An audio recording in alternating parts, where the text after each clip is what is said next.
Hello बच्चों, आज हम हिंदी व्याकरण से पाठ 3 भाषा पढ़ेंगे। भाषा यानी लैंग्वेज। तो हम आज हिंदी व्याकरण से क्या पढ़ेंगे? भाषा। पाठ 3 भाषा पढ़ेंगे। तो जो हम सब सामाजिक प्राणी हैं, हम सब आपस में बातें करते हैं, दूसरों की बातें सुनते और समझते हैं। यह भाषा द्वारा ही संभव होता है। तो भाषा के द्वारा ही होता है। हम जब किसी से बातचीत करते हैं तथा दूसरों को अपनी बातों को समझाते हैं तथा उनकी बातों को सुनते और समझते हैं, तो किस चीज के द्वारा होता है? भाषा के द्वारा होता है। तो यही भाषा है। तो भाषा परिभाषा दिया हुआ है यहाँ पे। भाषा वह माध्यम है जिसके द्वारा हम अपने विचारों को दूसरों के सामने प्रकट करते हैं और दूसरों के विचारों को समझते हैं। भाषा वह माध्यम है, वह साधन है जिसके द्वारा हम अपने विचारों को दूसरों के सामने रखते हैं, कहते हैं, चाहे प्रकट करते हैं और दूसरों के विचारों भाव को सुनते हैं और समझते हैं। तो यही भाषा है। भाषा के रूप यहाँ पे दिए हुए हैं। हिंदी भाषा के 2 रूप है। हिंदी भाषा में कितने रूप है? 2। एक है मौखिक, दूसरा लिखित। पहला क्या है? मौखिक भाषा और दूसरा लिखित भाषा। तो पहला मौखिक भाषा के बारे में जान लेते हैं। मौखिक भाषा यानी ओरल लैंग्वेज। तो मौखिक भाषा हो गया आपका भाषा का वह रूप जिसे हम बोलकर अपनी बातों को दूसरों तक पहुंचाते हैं। जब हम अपनी भाषा में अपनी बातों को दूसरों तक अपनी भाषा में पहुंचाते हैं, उसे मौखिक भाषा कहते हैं। बोलकर अपनी बातों को कहते हैं, वो क्या कहलाते हैं? मौखिक भाषा कहते हैं। जैसे भाषण देना, गाना गाना, पढ़ना आदि मौखिक भाषा का रूप है। तो ये जो हम अभी बोल रहे हैं, अभी आप लोग को बता रहे हैं बोलकर, वो क्या है? मौखिक भाषा कहलाता है। गाना गाते हैं, वो भी मौखिक भाषा का। जोर जोर से पढ़ना होता है, वो भी मौखिक भाषा ही होता है। बोलते हैं, वो मौखिक, मुंह से ही बोलते हैं तो मौखिक ही कहलाएगा वो। लड़का, जैसे कि यहाँ पे चित्र में दिया हुआ है, लड़का गाना गाता है। यहाँ लड़का क्या कर रहा है? गाना गा रहा है। तो लड़का गाना गा रहा है यानी आवाज के साथ गा। तो ये अपने भाषा के माध्यम से आपको गाना गाकर सुना रहा है। तो ये क्या हो गया? मौखिक भाषा। क्योंकि वो मुंह से बोलकर गाकर सुना रहा है आपको। आप उसकी बातों को सुन रहे हैं, गानों को सुन रहे हैं और समझ रहे हैं। तो ये मौखिक भाषा का रूप हो गया। यहाँ अध्यापक बच्चों को पढ़ाते हैं। यहाँ पे क्या कर रहे हैं? टीचर जो है बच्चों को पढ़ा रहे हैं। तो पढ़ाते हैं, जब हम पढ़ाते हैं तो अपनी भाषा के द्वारा आपको समझाते हैं, बतलाते हैं। तो वो क्या भाषा का कौन सा रूप हो गया? मौखिक हो गया। तो यहाँ टीचर जो है, अध्यापक जो है बच्चों को क्या कर रहे हैं? पढ़ा रहे हैं। तो वो क्या हो गया? वो मौखिक भाषा का रूप है। अब यहाँ देखते हैं लिखित भाषा। दूसरे नंबर में लिखित यानी रिटन लैंग्वेज। तो लिखित भाषा का हम परिभाषा जान लेते हैं। लिखित भाषा के बारे में जान लेते हैं। भाषा का वह रूप जिसमें हम लिखकर अपनी बातों को दूसरों तक पहुंचाते हैं। भाषा का वह रूप जिसमें हम लिखकर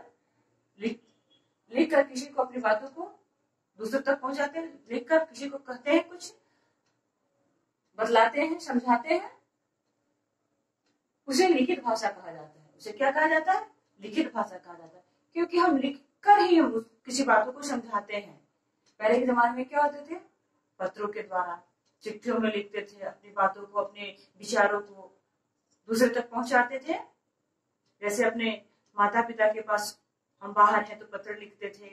तो वो अपनी भाषा को कैसे करते थे? लिखकर बतलाते थे। वो लिखित भाषा का रूप हो गया।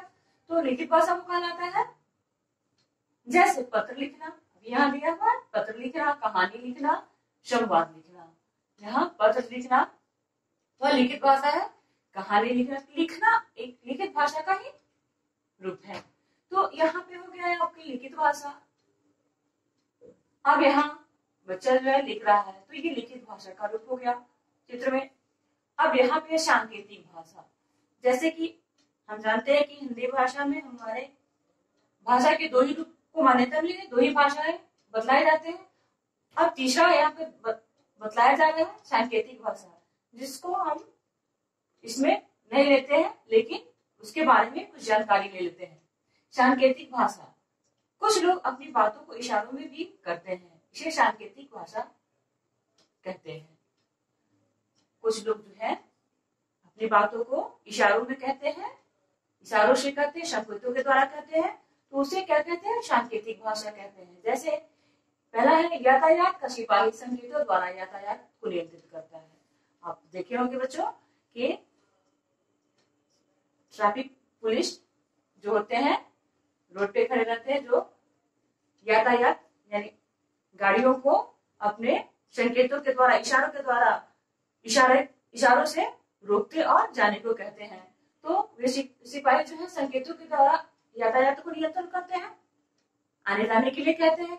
तो वो क्या हो गया? भाषा का कौन सा रूप हो गया? सांकेतिक, संकेतों के द्वारा। और दूसरा हो गया गूंगा व्यक्ति भी इशारों से में ही बातें करता है। और दूसरा क्या है? गूंगा व्यक्ति के बारे में है। तो गूंगा व्यक्ति, आपके आस पड़ोस में कोई गूंगा होगा जो बोल नहीं पाता होगा, तो वो अपनी बातों को कैसे रखता है आपके पास? चाहे अपने मम्मी पापा से वो कैसे बातें करता है? इशारों में। उसे भूख लगती है तो कैसे मांगता है? इशारों से मांगता है। तो माँ चाहे पिता उसके समझ जाते हैं कि वो क्या कह रहा है, तो वो अपनी बातों को किस रूप में रखता है? इशारों के, संकेतों के द्वारा रखता है। तो वो भाषा का कौन सा रूप हो गया? सांकेतिक हो गया। तो वो सांकेतिक भाषा कहलाएगा। यहाँ पे आप आगे बढ़ेंगे, विभिन्न भाषाएं। तो भारत में हमारे देश में अनेकों भाषाएं बोली जाते हैं, उसके बारे में दिया हुआ है। तो हमारे देश में अनेक भाषाएं बोली, लिखी और समझी जाती है। हमारे देश में बहुत सारी भाषाएं बोली जाती है, बहुत सारी भाषाएं लिखी जाती है और समझी जाती है। हमारे देश में विभिन्न लोग भिन्न भिन्न भाषाएं बोलते हैं। हमारे देश के लोग बहुत सारी भाषाएं, भिन्न भिन्न भाषाएं बोलते हैं, ये तो आपको पता होगा।